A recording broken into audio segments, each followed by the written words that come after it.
जय श्री श्याम, जय हो हारे के सहारे, जय हो तीन बाणधारी बाबा, आपकी सदा ही जय हो। जय हो गुरुदेव मन्नू भैया, आपकी सदा ही जय हो। जय जय शनिदेव, आपकी सदा ही जय हो। कि आज की जो चर्चा करने वाले हैं वो चर्चा है कि देवी देवता नहीं होते शरीर में खेलने वाली हर चीज़,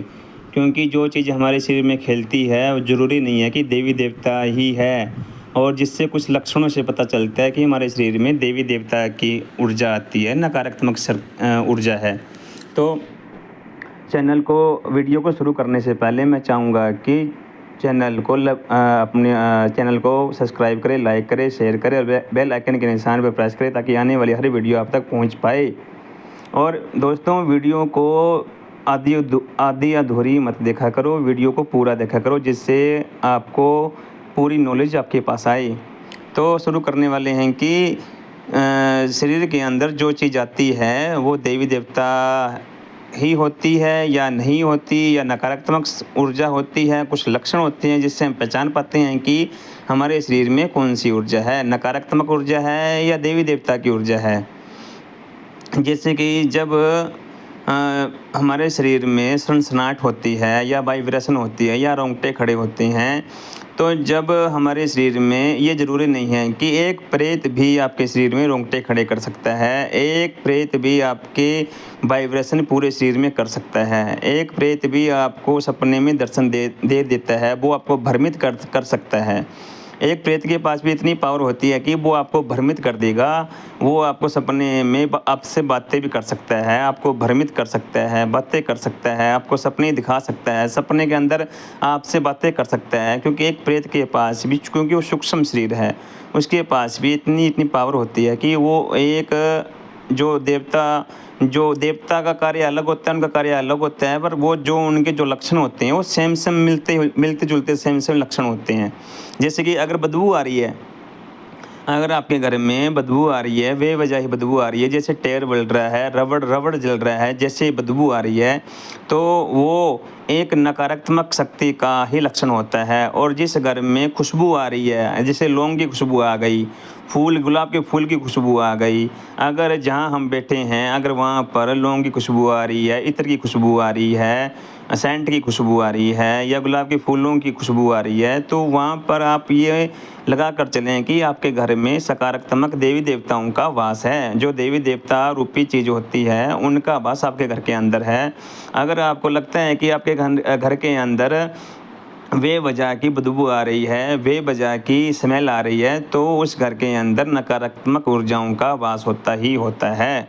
जिस प्रकार देवी देवता की ऊर्जा आने पर शरीर के अंदर शरीर बिल्कुल हल्का हो जाता है पूरी तरह से, और देवता जो होते हैं वो शरीर के बाहर होकर, जो देवता रूपी तरंगे आएंगी वो शरीर के बाहर रहकर ही आपको तरंग मात्र से ही आपको माला माल कर देंगी।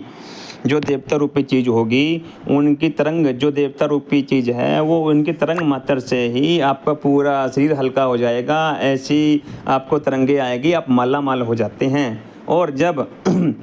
आपके शरीर के ऊपर नकारात्मक ऊर्जा होती है, जब आपको पैसी आती है, पैसी आने पर जो बिंदु रूप में जो प्रेत आपके शरीर में चल रहा होता है, पूरे शरीर पर कब्जा कर लेता है। जब आप किसी के दरबार में जाते हैं, अगर वहाँ पर शक्तियाँ जागृत होती है, वहाँ पर होता क्या है कि जिसके ऊपर प्रेत है, अगर वो ये समझ रहा है कि मेरे ऊपर देवी देवता की सवारी है, और अगर वो है वो प्रेत, तो जब आप किसी के दरबार पर जाते हैं, सच्चे दरबार में जाते हैं, तो वहाँ पर होता है क्या है कि वहाँ की जो एक्टिव, जहाँ जागृत देवी देवता होते हैं या दूत होते हैं, वो क्या करते हैं कि वो वहाँ पर अगर कोई मरीज है, उसके अंदर प्रेत, अगर वो ये समझ रहा है कि मेरे अंदर देवी देवता की सवारी है या देवी देवता आते हैं, और वास्तव में वो प्रेत है, तो होगा क्या कि उसके दरबार में अगर वो जाएगा तो वहाँ पर उसके रोंगटे खड़े हो जाएंगे। उसके अंदर या तो वो रोके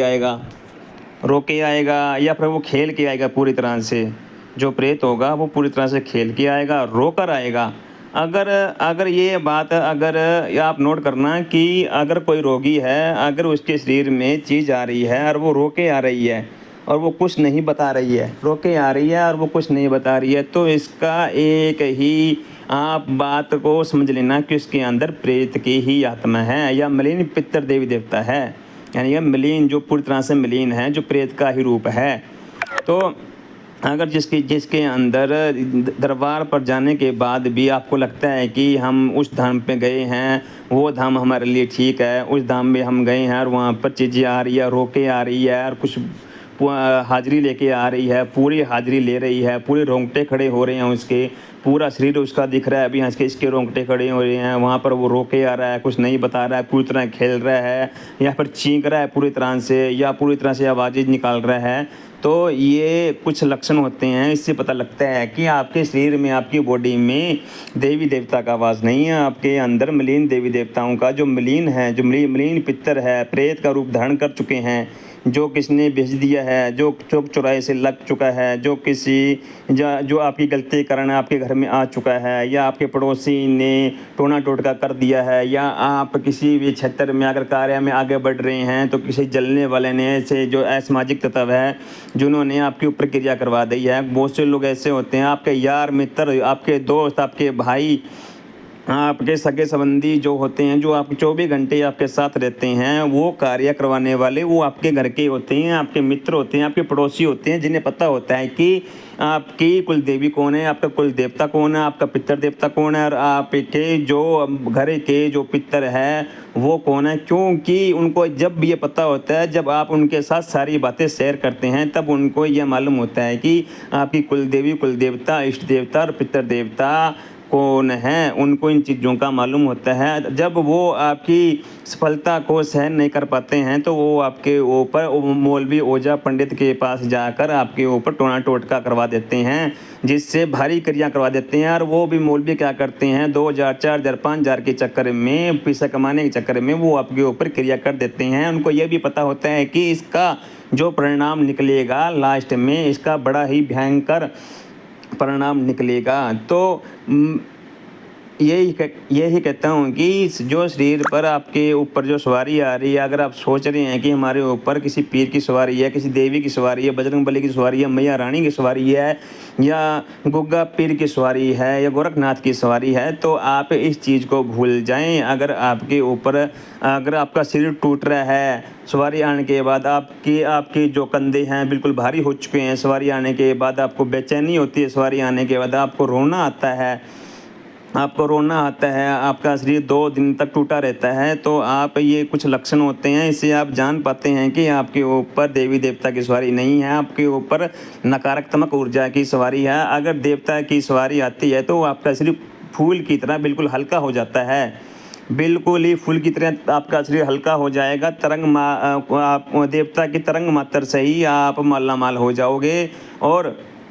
आपके जो भी कार्य है वो आपके कार्य बनने शुरू हो जाएंगे। अगर आप मिट्टी में भी हाथ डालते हैं तो वो सोना बनना शुरू हो जाएगा। जब देवता की तरंगे आती हैं तो पूरे घर में खुशी का माहौल दौड़ जाता है, खुशी का वातावरण छा जाता है। जब आपके घर में भिन्नी भिन्नी खुशबू आनी शुरू हो जाती है और आपको साथ में तरंग तो ईश्वर परमात्मा देता है और साथ में आपको सपने आने लगते हैं आपको देवताओं के। आपको देवता आपको नींद के माध्यम से, सपने के माध्यम से आपको बताने लगते हैं, आपका मार्गदर्शन करने लगते हैं। आप देखते ही देखते आप रंग से राजा बन जाते हैं, देखते ही देखते आप रंग से राजा बन जाते हैं और आपने जो सोचा भी नहीं होता वो आपका जबकि जीवन में वो कार्य होने लगता है। जब देवता की सवारी आती है, देवता की तरंग मात्र से ही आपका जीवन बदल जाता है। और जो मेरा भाई है, बहन है, जो ये समझ रहे हैं कि हमारे ऊपर देवी देवता की सवारी है, अगर वो है प्रेत की सवारी, उनको पता नहीं है, वो ये समझते हैं कि प्रेत की